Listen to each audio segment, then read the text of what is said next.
Hey everyone, welcome back to SEP 272. This week we're going to be talking about burnout and overtraining. This is chapter 22 in your textbook. It's a really interesting chapter. It goes off of what we talked about last week regarding stress. So we're going to be going over you'll be seeing a lot of similar ideas around stress as we talk about burnout. So it'll be a fairly quicker chapter, hopefully, but there are definitely some important key terms that you'll have to know for the exam, as well as just some really good tips and advice for how to identify and deal with burnout, because it's something that definitely all of us experience. So I hope you enjoy the chapter. All right, let's get started. So why do we talk about burnout and overtraining, especially within sport? I mean, as you all know, those of us who are former athletes or even coaches, there's a lot of pressure to win. And so when that pressure increases, athletes and coaches think that the only way to get better is to train. And that can get really detrimental, especially when you get to a point where physically you are training and psychologically the stress is just adding up in your head. And that is when we see these detrimental effects of burnout and overtraining. And we'll talk a little bit about what those look like in just a second. So if you download the slides, this is Dr. Daniel Gold. He's really famous sports psychologist in our field. He does a really great job of breaking down what burnout is and what it looks like and what you can do about it. So I'm not going to show the video here, but I encourage you to take a look at it when you get the chance, because it's a really good breakdown. Okay, so key terms that you will absolutely need to know for this chapter. They're listed right here, and we're going to go through each one specifically, okay? So first we have periodized training. And so what does periodized training look like? It's this strategy where athletes are being basically overloaded in terms of training. You're doing high volume, high intensity types of training, and then you subsequently have periods of rest following it, right? So there's this rest period or a taper period. And the idea is to have athletes adapt to these really optimal periods of training, right? And then usually you time this out really, really well when you are training for a specific season or certain tournaments or games.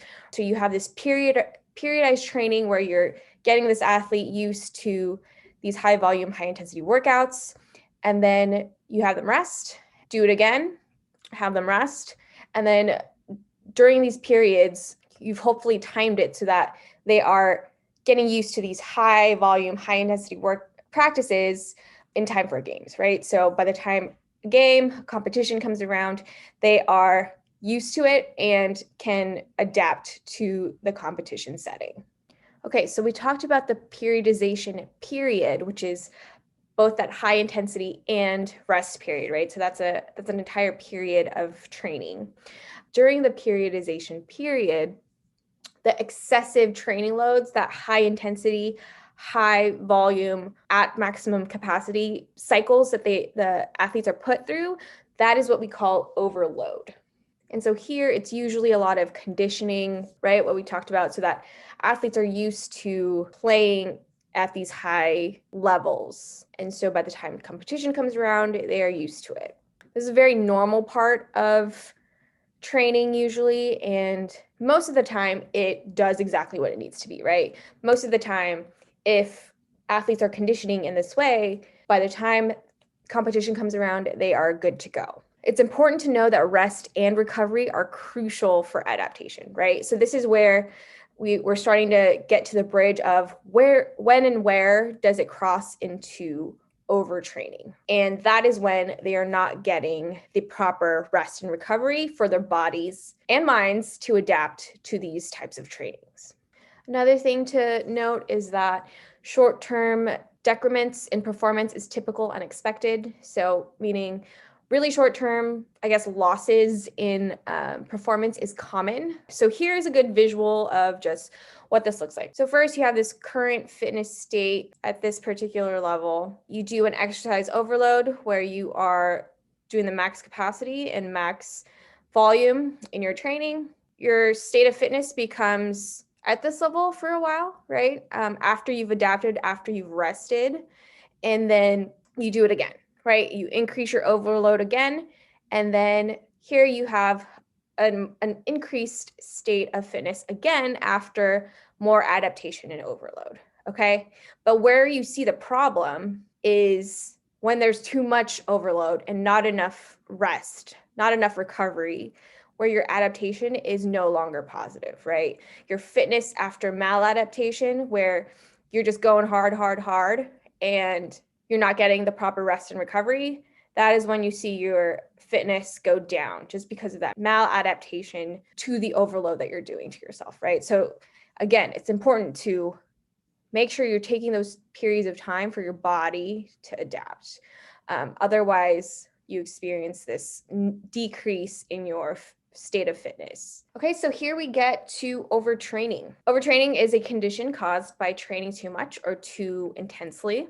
And so when athletes experience overtraining, this is usually when we see them physically experiencing those detrimental effects. So there's a lack of energy, physical performance isn't where it was, right? It's gone down. There's fatigue, depression, aching muscles, joints, and you're more likely to be susceptible to injury, right? Your body's not recovering properly, and so that makes you more susceptible to being injured because you're putting so much stress on your body all the time. Okay, a couple things to note about overtraining. This looks different for every single athlete. Training is a very individualized thing. It's not a one size fits all for athletes, no matter what sport you're playing, whether you're on the same team. Overtraining can look different, and one person's overtraining can be someone else's optimal training regimen. So you really just don't know. You have to, as athletes and as coaches, be familiar with your body, with your athlete's body, and know when you may be hitting these important points that can be detrimental to performance. The process of overtraining can result in both positive adaptation, so improved performance, or maladaptation, a decrease in performance. So here's a good figure in your book that shows this and the different outcomes that can occur when you're doing these overload trainings. Okay, the other term that you'll need to know is staleness. So staleness is a physiological state of overtraining, which manifests as deteriorated athletic readiness. This one's a lot easier to remember, right? Because it's basically saying that as an athlete, you're no longer able to reach where you were at a performance level, right?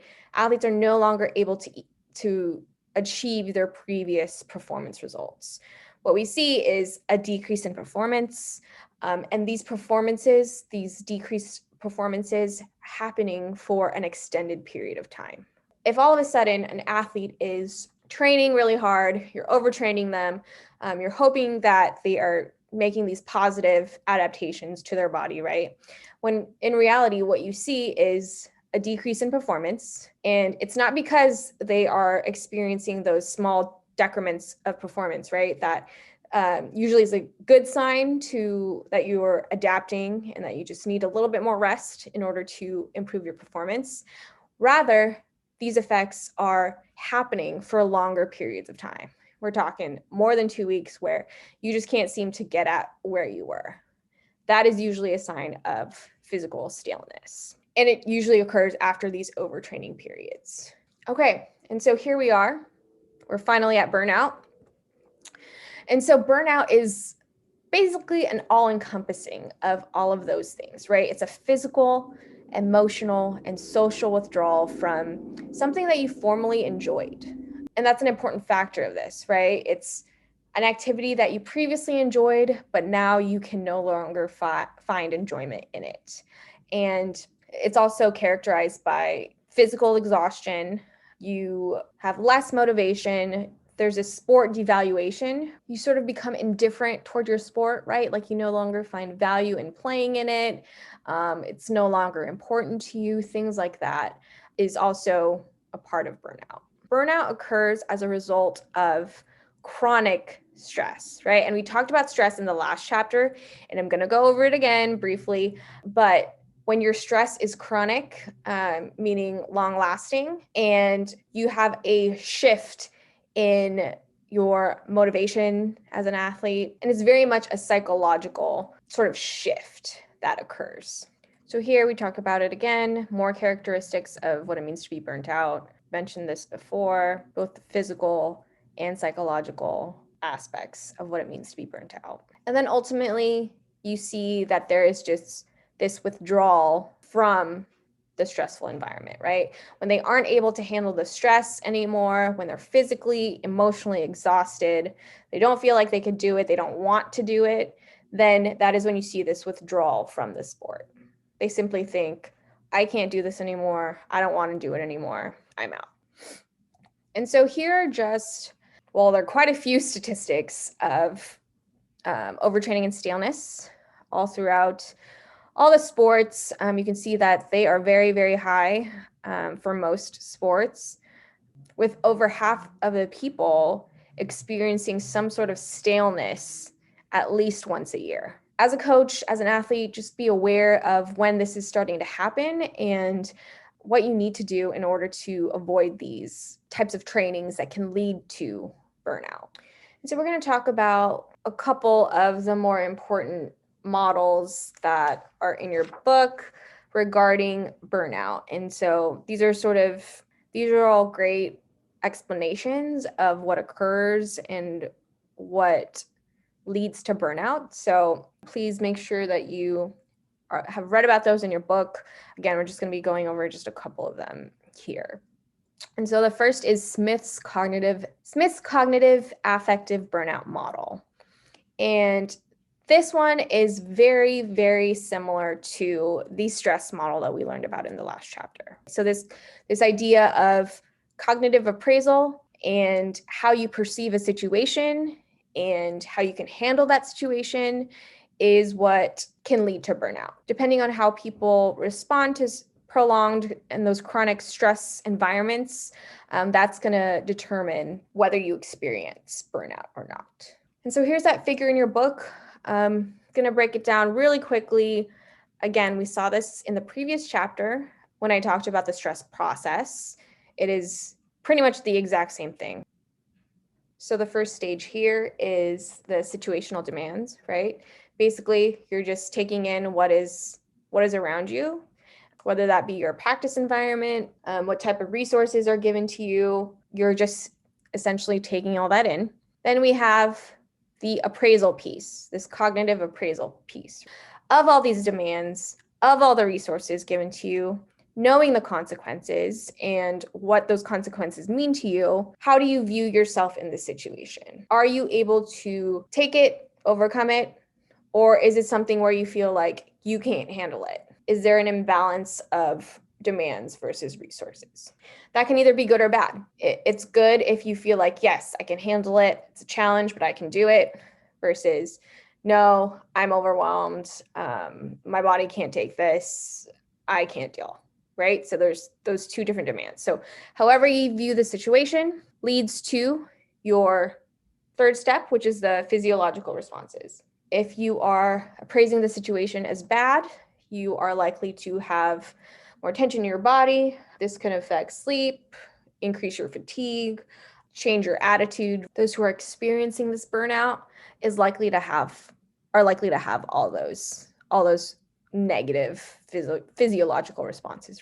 And then that in turn leads to your behavioral responses. So physically, you're not doing great. The way you cope, the way you deal with the situation is your final response, right? So maybe you're unable to cope with this, and so you are fighting with teammates, fighting with coaches, you're just feeling you're isolating yourself or removing yourself from the situation, not handling the situation the way that you would be if you weren't experiencing these things. Again, the big thing here is this stress response is very, very similar to their burnout is essentially the burnout response, right?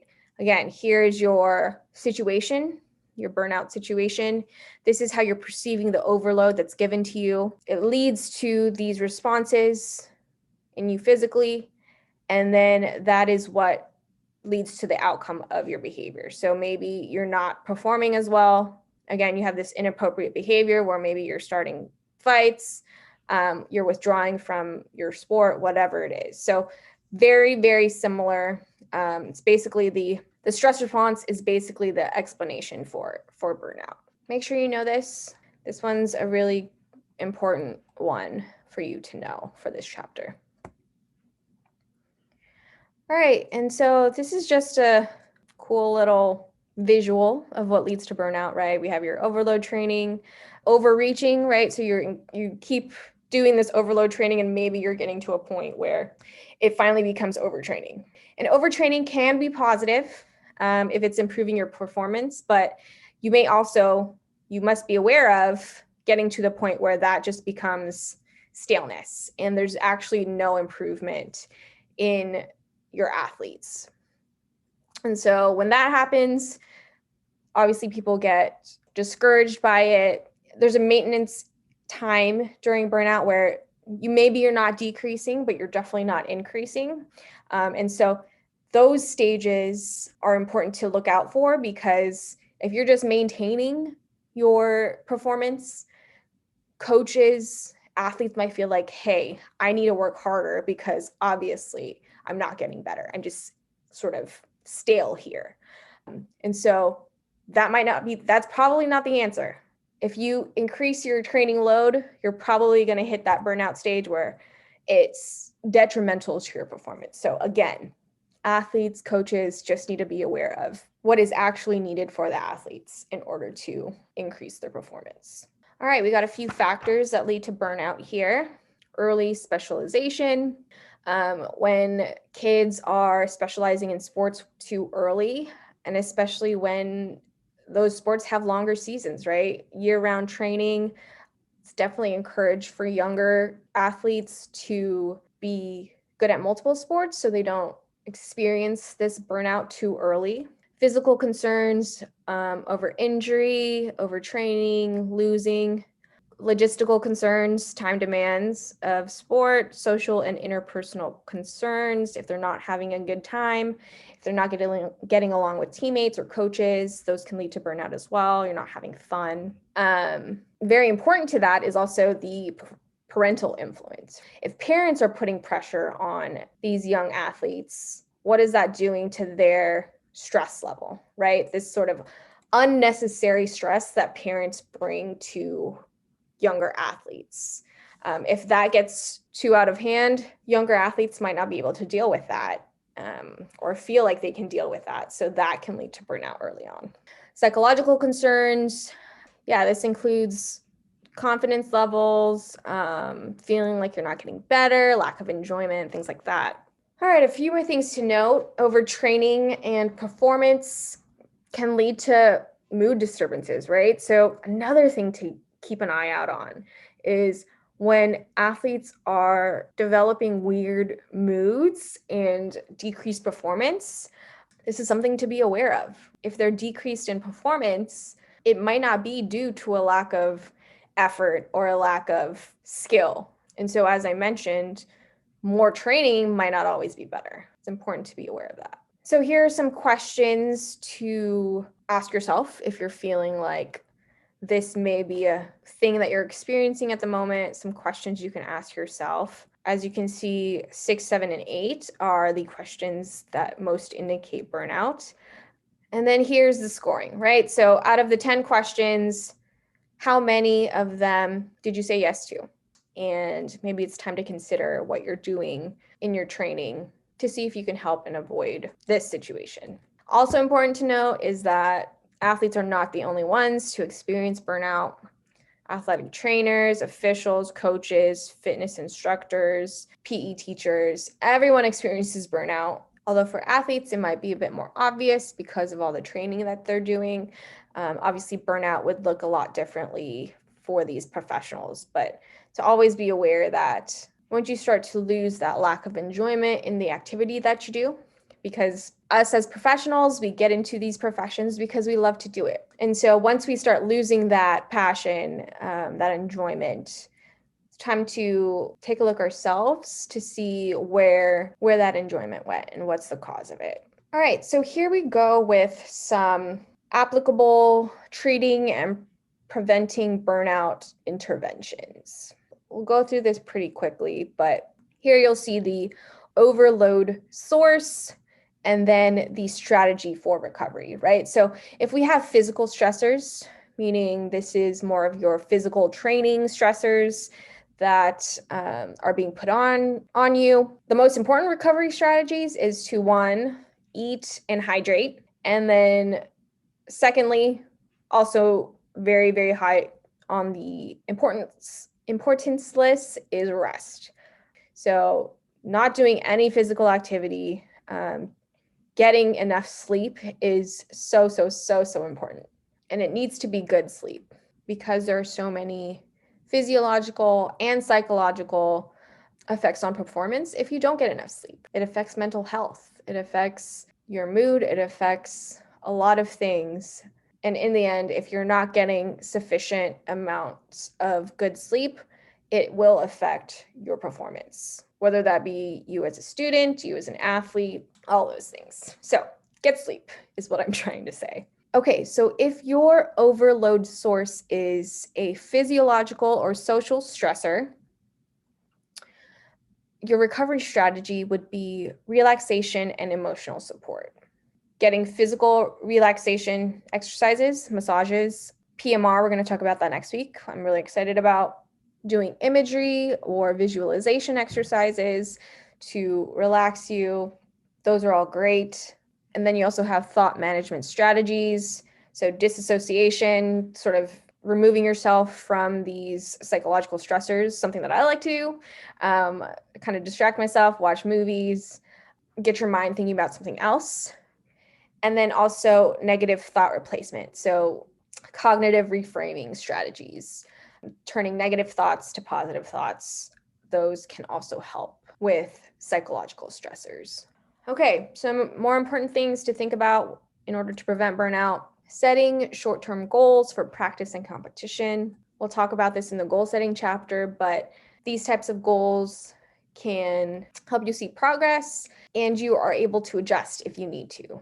You can see what's working for you, what's not working for you throughout the season, and then making adjustments so that you don't get burnt out. Communication between and with coaches, athletes, and parents. Letting people know when you're feeling that stress inside you and what you need in terms of support from your coaches, from your teammates, from parents.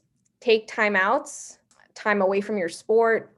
Do things you like to do, things you enjoy that have nothing to do with your sport. Spend time with people who you like and support you as well. Develop self-regulation skills. So that goes back to some of the psychological skills for helping you to relax, regulate your emotions, things like that. Stay positive, keep a positive outlook. Manage your pre-competition emotions. We'll talk a lot about this next week in arousal regulations. And then just make sure you're on top of your own physical self, right? Stay in good condition, know your body, understand when you might be hitting these unhealthy points when it comes to training. Okay, that is it for today. I hope you enjoyed this chapter. Thanks for joining me. I will see you all next week.